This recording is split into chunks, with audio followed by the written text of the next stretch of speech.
आज तक मैंने जितने भी वीडियो बनाए हैं सब पे क्या हुआ है, या तो मैंने रिपोर्ट को तैयार किया है या तो डेटा एनालिसिस किया है। ठीक है, बट यहाँ पे जो आज प्रॉब्लम मिला हम लोग को, उसमें क्या हो रहा है, हम लोग को डेटा को क्लीन करके यहाँ पे हम लोग को रिपोर्ट फॉर्मेट में लाना है, टेबुलर फॉर्म में लेके आ सकते हैं, ताकि इसमें बाद में हम लोग डेटा एनालिसिस कर सकते हैं। तो यहाँ पे प्रॉब्लम क्या हो रहा है ना, अगर कॉपी पेस्ट करेंगे या मैनुअली करेंगे तो इसमें गलती होने का चांस ज़्यादा, टाइम भी बहुत सारा लगेगा। तो मैंने ये एक्चुअली यूट्यूब में किन्हीं का वीडियो देखा हुआ था, उन्होंने क्या किया, पावर पिवट ये वाला इसमें से यूज़ करके फिर उसको कुछ कुछ फार्मूलाज लगा के, इंडेक्स वगैरह का फार्मूला लगा के फिर इसमें से उन्होंने रिपोर्ट को बनाया था। तो अब जिसके पास मान लीजिए जो ओल्डर वर्जन यूज़ कर रहे हैं 2010, 2013 या 2007, जो लोअर वर्जन यूज़ करते हैं, तो उनके लिए क्या कोई फार्मूला है एक्सेल में कि हम लोग ये मैनुअली तो एक चीज़ है, बट क्या कोई फार्मूला अवेलेबल है जिससे हम लोग ये रिपोर्ट को बना सकते हैं? तो जी हाँ, बना सकते हैं। और उस फार्मूला का नाम है ऑफसेट फंक्शन, बहुत ही पावरफुल फंक्शन है। ठीक है, तो हम लोग यहाँ पे करेंगे कैसे वो तो मैं आपको दिखाऊंगा ही। सबसे पहले मैंने क्या किया है, ये देखिए, समझिए डेटा को।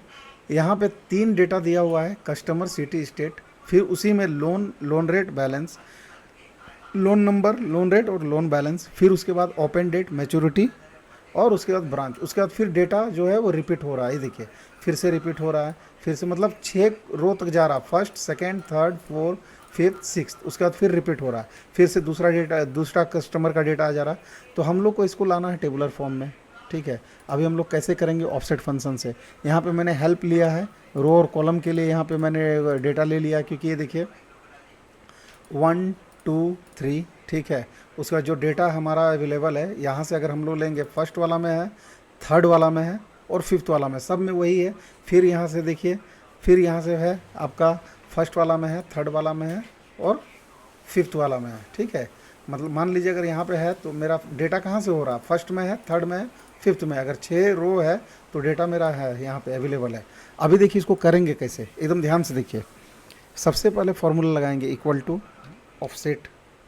ठीक है, रेफरेंस लेंगे यहाँ से, सब में यही कॉमन रहेगा, F4 से इसको लॉक कर देंगे। रो पूछ रहा है तो रो में देंगे रो, सॉरी,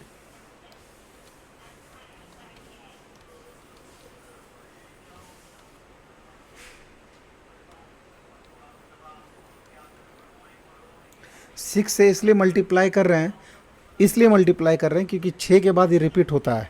6 रो के बाद ये रिपीट हो रहा है डेटा, उसीलिए 6 से मल्टीप्लाई कर रहे हैं। ठीक है,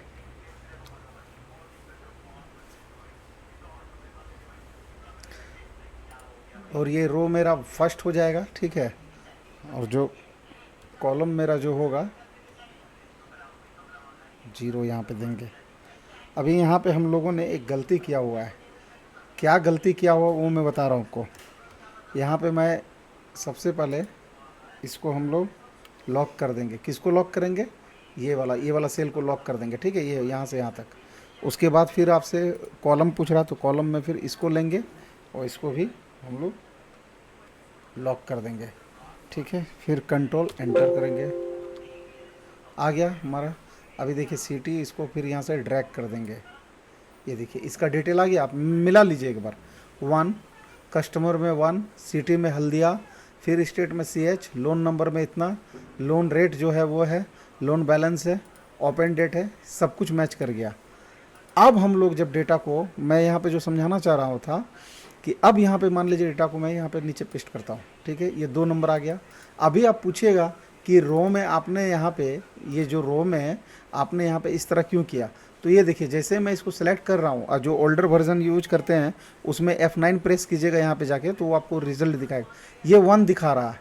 1 इसलिए दिखा रहा है क्योंकि हम लोगों ने रो को यहाँ से लिया है, सेलेक्ट किया है, और फिर उसके बाद जब 2 में आ रहा है यहाँ पे देखिए, तो ये 1 और 1 हो जा रहा है, मतलब ये रो 1।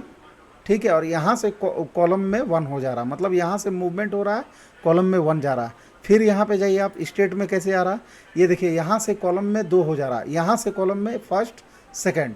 यहाँ से अगर मेरा डेटा फिक्स किया हुआ है तो फर्स्ट, सेकंड, यहाँ से मूव कर रहा है सेकंड में। ठीक है ना, उसीलिए ये कॉलम जो है वो 2 है, और रो मेरा जो है यहाँ से फिर रो कितना हो जा रहा है, 1 हो जा रहा है। अब देखिए इसमें, देखिए लोन नंबर में, यहाँ पे आप यहाँ पे रो में जाएंगे, यहाँ पे 3 नंबर दिखा रहा है। तो कैसे दिखा रहा है, मान लीजिए यहाँ से मैं डेटा को ले रहा हूँ, तो यहाँ से अगर मैं डेटा को ले रहा हूँ तो ये तो मेरा आपका जो कॉलम है वो तो जीरो में ही रहेगा, क्योंकि यहीं से ये डेटा यहीं पे है, आपको समझ में आ रहा होगा, यहाँ पे ये डेटा यहीं पे है, तो ये मेरा कॉलम जीरो हो जाएगा। लेकिन रो मेरा कितना रह रहा है, फर्स्ट, सेकेंड, थर्ड, एकदम सिंपल है। फिर उसी तरह आप आ जाइए यहाँ पे, मैं इसका वाला दिखा दे रहा हूँ, ओपन डेट वाला। यहाँ पे मैं जा रहा हूँ, तो यहाँ से अगर मैं शुरू कर रहा हूँ तो ये मेरा रो जो हो जाएगा वो कितना हो जाएगा, वो आपका ये रो जो हो जाएगा वो कितना हो जाएगा, वो हो जाएगा आपका फर्स्ट, कॉलम जो हो जाएगा वो जीरो हो जाएगा क्योंकि यहीं से शुरू करें। लेकिन रो मेरा जो होगा first, second, third, fourth, fifth, उसीलिए मैंने ये इस तरह यहाँ पे डेटा हेल्पर का यूज़ किया था, फर्स्ट, थर्ड और फिफ्थ, और ये सारा डेटा रिपीट हो रहा बार बार। तो अभी आपको इसमें कुछ करना नहीं, हमको लग रहा है आप लोग को समझ में आ गया होगा। नहीं आया होगा तो फिर भी आप पूछ सकते हैं दोबारा से। आप इसको ड्रैग कर दीजिए जितना तक था आपका, शायद 50 तक है। आप